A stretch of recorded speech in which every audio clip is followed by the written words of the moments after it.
같은 하나님을 섬겼던 사울의 집과 다윗의 집을 사무엘하 3장 1절 이하에 보면 사울의 집은 점점 약해지고 다윗의 집은 점점 강해지고 있다. 이렇게 말씀하고 있습니다. 같은 하나님인데 왜 한 집은 약해지고 왜 한 집은 계속 강해질까요? 그것은 이제 사울왕이 하나님 앞에 불순종하고 인본주의적 신앙을 가지고 있다가 죽고 나서 그의 아들 이스보셋이 이제 왕위를 이어받았지만 여전히 하나님 앞에서는 그런 인본주의적 생각을 가지고 신앙생활하고 이제 순종하는 다윗을 통해서 신본주의적 신앙을 가진 다윗을 통해서 일하실 하나님이 다윗을 복을 주시니까 사울의 가문은 이제 점점 줄어들 수밖에 없었다는 거죠. 오늘 본문도 그런 비슷한 내용의 말씀입니다. 블레셋을 뺏겼던 법궤가 돌아와서 이제 아비나답의 집에 법궤가 머물고 있다가 다윗이 자기가 이제 왕이 돼서 한 10년 정도 지나니까 이 법궤를 예루살렘으로 모셔야 되겠다 이러면서 모시다가 이제 사단이 일어나는 그런 내용이죠.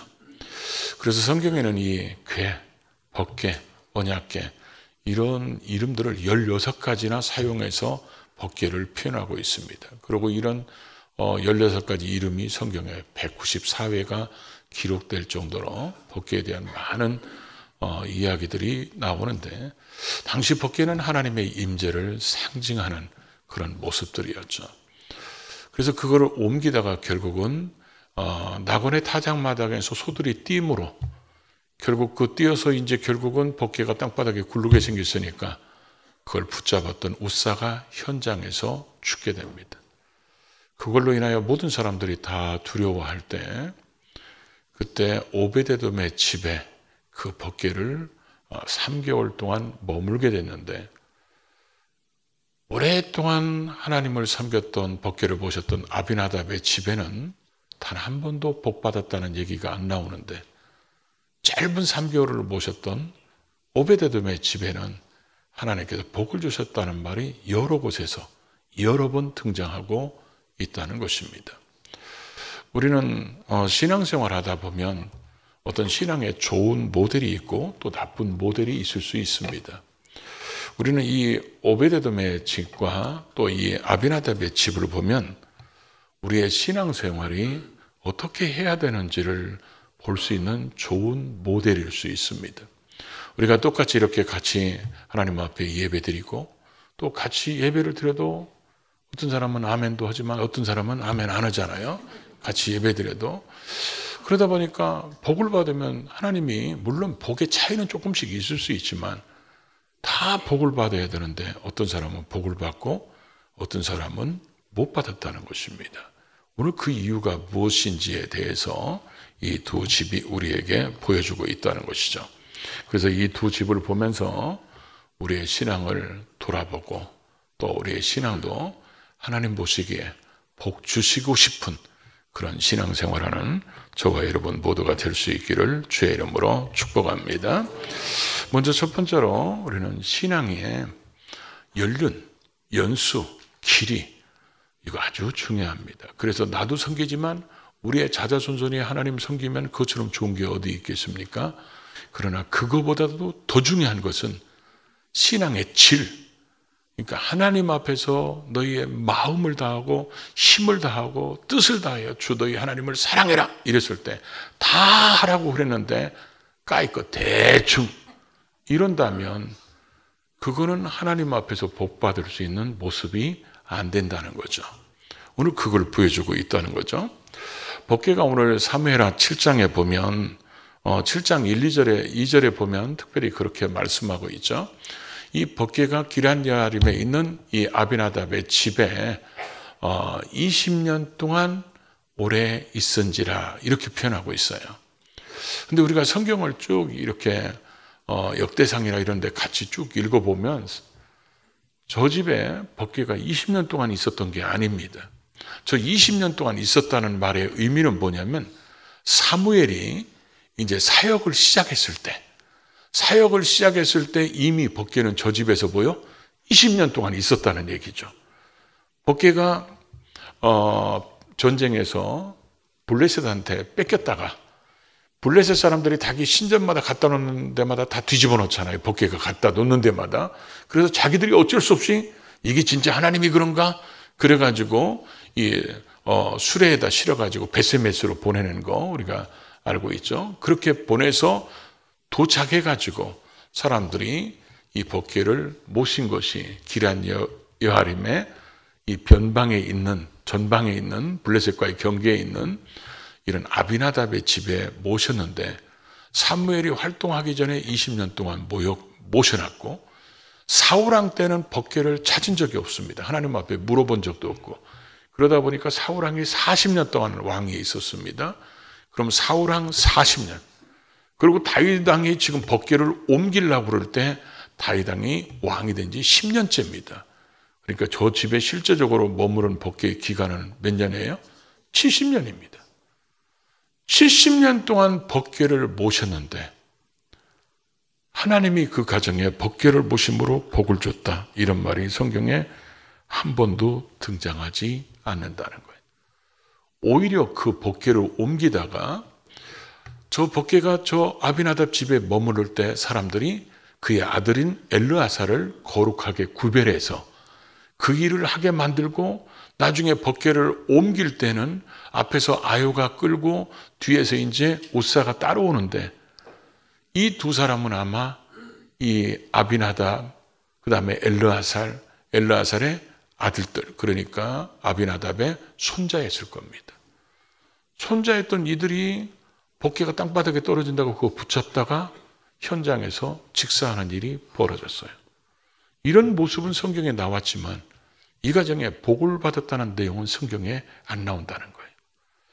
왜 이 가정은 70년 동안 이렇게 대대로 법궤를 모셨는데도 복을 받았다는 얘기가 없고 단 3개월 모셨던 오베데돔의 집에는 오베데돔과 그의 집과 그의 모든 소유와 나중에 저 뒤로 가면 그 자식들까지도 하나님이 복을 받았다고 이렇게 몇 번씩이나 기록하고 있느냐는 거예요. 그래서 이 아비나답의 집을 우리가 이렇게 쭉 보면 이 법궤를 모시는 사람들이 우리가 출애굽 과정 쭉 공부하다 보면 반드시 레위 지파 중에서 고아 자손이 이 법궤를 운반해야 됩니다. 아비나답의 집은 그 레위 자손이 아닙니다. 그러다 보니까 이 사람들은 법궤에 대한 옮기거나 법궤를 어떻게 해야 되는지에 대한 어쩌면 전문 지식이 없다 보니까 사실 자기들이 니네 집에 이거 놔라 이랬을 때도 우리는 이걸 맡을 수 있는 가정이 못 되고 이걸 전문가인 고아 자손을 찾아서 그들에게 맡겨야 된다 이렇게 해야 했는지도 모르겠어요. 근데 자기들이 그 옛날부터 그렇게 들어왔던 그 이스라엘 백성들 출애굽 과정 보십시오. 그들이 성막을 만들고 그 속에 성소와 지성소를 두고 그 지성소 안에 있는 법궤가 자기 집에 와 있다는 말로만 들었고 본 적도 없는 법궤를 자기 집에 모실 수 있다는 것 때문에 어쩌면 이들은 자기들이 하지 말아야 될 것을 했는지도 모르겠어요. 그러다 보니까 법궤를 자기들이 어떻게 섬겨야 되는데 섬길 줄을 모르니까 어쩌면 이 사람들은 법궤를 모신 게 아니라 법궤를 가둬뒀거나 방치했거나 창고에 무슨 물건 넣어두듯이 그렇게 노는 모습이었을 거라고 우리가 생각해 볼 수 있다는 거죠. 이들이 어쩌면 그거에 대한 두려움도 있었고 제대로 알지 못하는 것 때문에 그냥 방치하듯이 창고에 넣어놓고 아들들한테 야 이거 잘 지켜? 어떤 짐승들 못 들어가게 하고 어떤 도둑놈 못 들어오게 하고 그러면 또 그 자식들이 또 그것을 보고 그렇게 했을 겁니다. 그래서 하긴 했지만 그들은 하나님의 임재하시는 그 법궤를 마치 한쪽에다가 처박아 놓은 것 같은 그런 모습의 신앙생활을 했는지도 모르겠어요. 그러나 이 법궤를 옮기다가 이제 우사가 죽고 나니까 제일 충격받은 것은 제가 볼 때는 다윗이었던 것 같아요. 하나님께서 기뻐하실 줄 알았는데 이 법궤를 옮긴다고 이렇게 우사를 쳐서 죽게 하시니까 다윗이 그곳을 베레사 우사라고 했어요. 하나님이 우사를 치셨다. 하나님의 우사가 잘못한 것 때문에 치셨다고 성경에도 기록하고 있는데, 이럴 때 이 법궤를 누군가의 집에 모셔야 된다는 거죠. 누군가의 집에 모셔야 되는데, 그때 가드 사람 오베데돔이 자기의 집에 이 법궤를 모셨다는 것입니다. 어쩌면 그래서 그 가정에 3개월 동안에 엄청난 복을 받았다고 성경은 기록하고 있는데, 3개월 모신 집하고 70년을 모신 집하고 복이 차이 나면 얼마나 차이 나야 되겠어요. 이게 70년을 제가 개월수로 계산해 보니까 840개월이에요. 그럼 840개월이면 오베데돔의 3개월 이 집보다는 280배를 더 모셨어. 그럼 어쩌면 280배의 복을 더 받아야 맞는 것 같은데, 이 집에는 복을 받은 게 아니라 저주가 임했고 최후 3개월밖에 모시지 않은 오베데돔의 집은 복을 받았다는 것이죠. 그 차이가 뭘까? 같은 하나님임에도 불구하고 어떤 집은 복을 받았고 어떤 집은 못 받았고. 사실 우리도 가끔 교회 다니다 보면 그런 분이 있죠. 이제 목회가 참, 목사인 제가 그런 분들을 볼 때 제일 마음이 불편한데, 이분은 우리 교회 다니는 것도 아니고 안 다니는 것도 아니고, 이분은 교회를 나오는 것도 아니고 안 나오는 것도 아니고, 이분은 믿음이 있는 것도 같고 믿음이 없는 것도 같고, 그런 분들이 계시는데, 그런 분들에 비해서 어쩌면 그게 아비나답의 집 같은 신앙의 모습이라면 오베데돔의 집은 아마 이런 모습일 것 같아요. 지금 죽는 걸 사람들이 다 봤잖아요. 그러다 보니까 모든 사람들이 다 그 법궤를 모시는 것 때문에 잘못하면 죽을 수 있다는 생각이 팽배하게 자리 잡고 있을 때, 누군가는 그 법궤를 반드시 모셔야 한다 하면 그 누군가가 우리 가정이 돼야 되고 내가 돼야 된다. 누군가가 희생해야 된다면 우리가 해야 되고, 누군가가 기도해야 된다면 우리가 기도하고, 이런 모습이 오베데돔의 모습이 아니었을까. 주님께서 말씀하신 대로 주여 주여 하는 자마다 다 천국에 갈 것이 아니요, 그렇게 말씀했던 부류와 마음을 다하고 뜻을 다하고 힘을 다하고 목숨을 다해서 하나님을 사랑하는 그런 부류와는 같은 신앙생활을 하는 것 같지만 전혀 다른 모습일 수 있다는 거죠.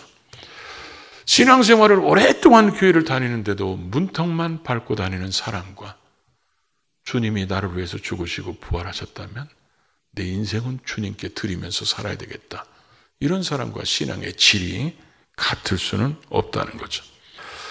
그러니까 우리가 하나님 앞에서 신앙생활을 할 때 하나님이 보시기에 정말 복을 주고 싶은 그런 신앙생활을 하는 모습이 오베데돔의 집이었는데, 아비나답의 집은 그렇지 못했다는 겁니다.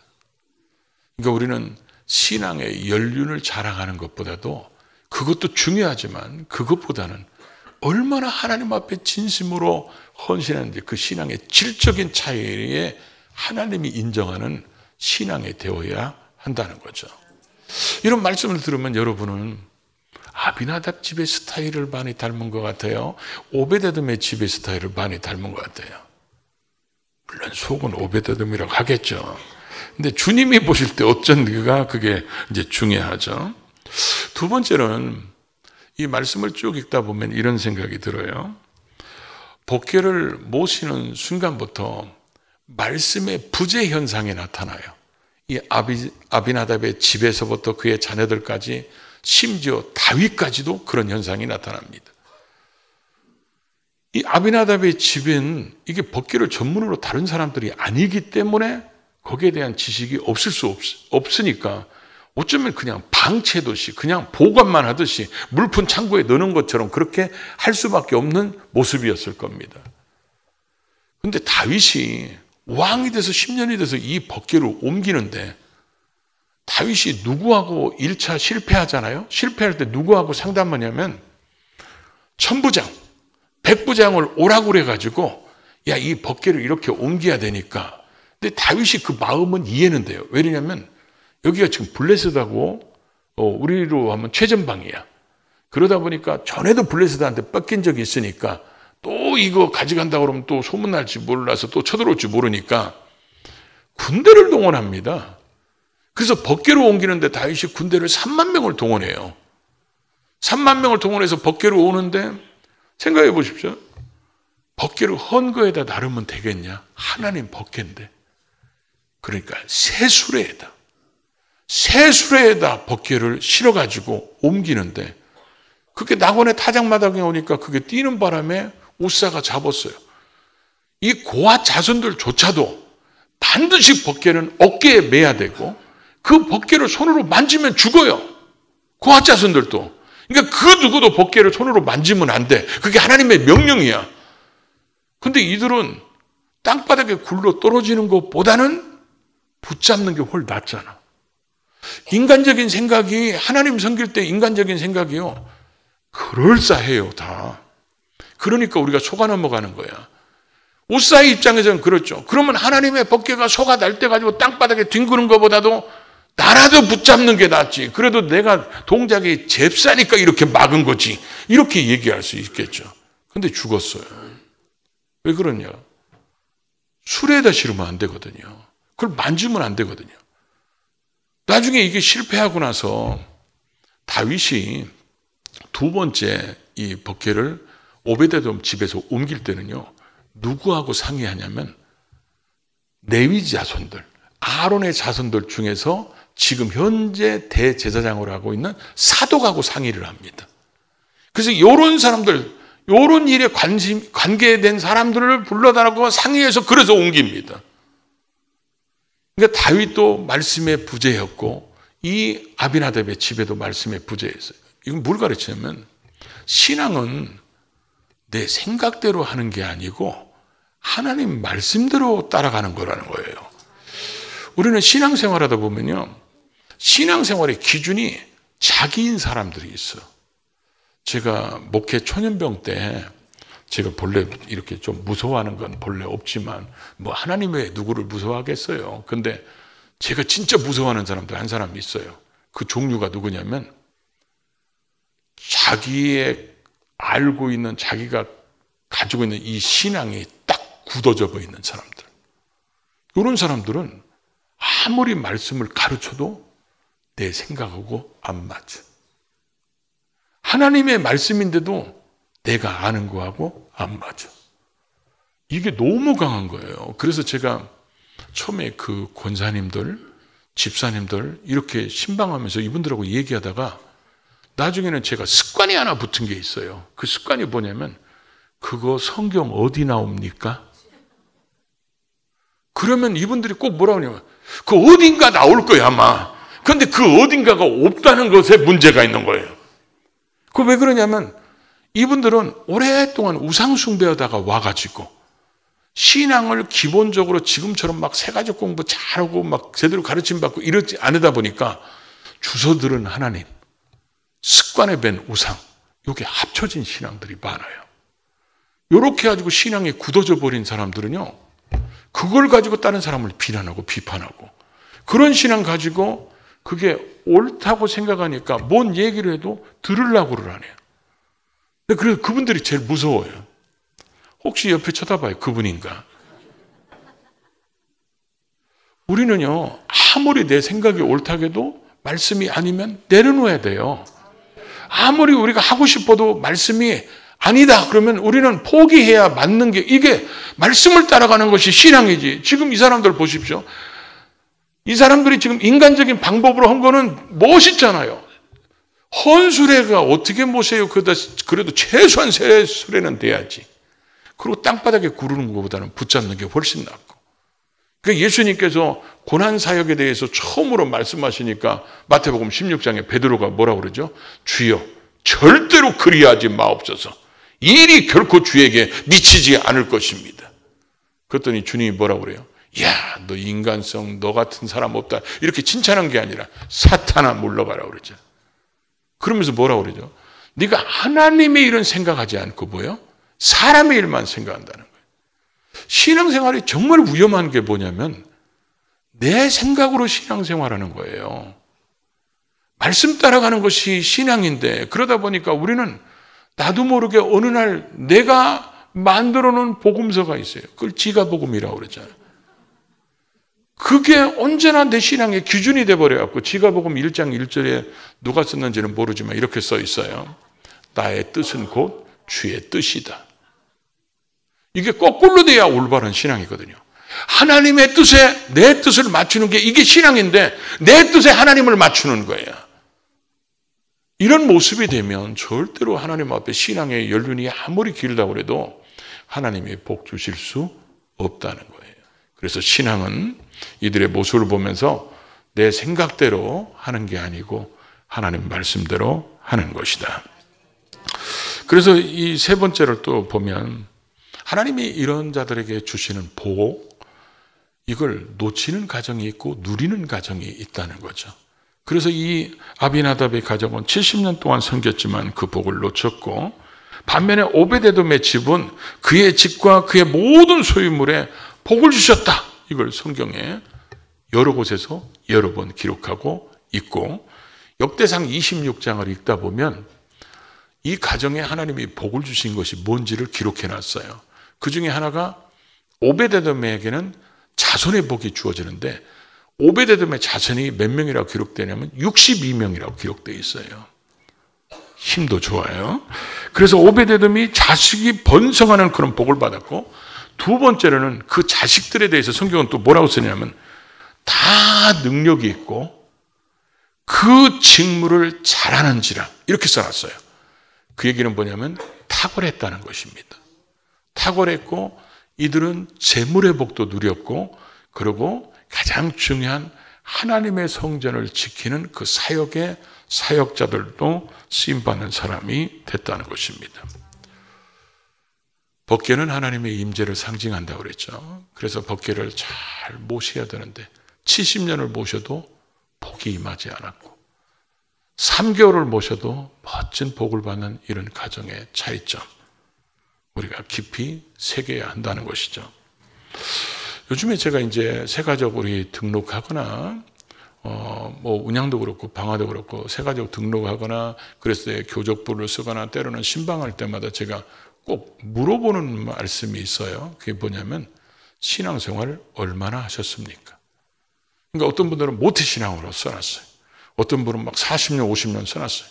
그러면 신앙생활 40년, 50년 오랫동안 하는 것은 이거 보통 복이 아니잖아요. 근데 요즘에는 이상하게 계속 그 분들이 대답하는 말마다 똑같은 말을 하시는 분들이 계셨어요. 계속. 그게 뭐였냐면 제가 교회는 오래 다녔는데 신앙생활을 제대로 한 지는 얼마 안 됐어요. 그 해답을 여기다 넣으면 주님을 만나서 신앙생활을 제대로 한 것은 오베데돔의 가정의 스타일이고 교회는 다녔지만 오래 다녔지만 제대로 못한 것은 아비나답의 스타일이라는 거죠. 그렇게 비유하고 싶어요. 근데 지금 여러분들은 어떤 모습인지 모르겠어요. 하나님이 보실 때 문턱만 연락에 밟고 다니는 오래 다니는 사람인지 아니면 정말 하나님이 내가 너 같은 사람 복을 안 주면 누구를 주겠냐 이렇게 말씀하고 싶은 사람인지 우리가 하나님을 잘 섬겨서 우리뿐만 아니라 우리의 자손들 또 우리의 소유 또 우리가 복받은 것 때문에 소문이 났잖아요. 다윗왕까지 들리도록 그렇게 하나님이 복 주셨다고 소문난 그런 가정, 가문들이 될 수 있기를 주의 이름으로 축복합니다.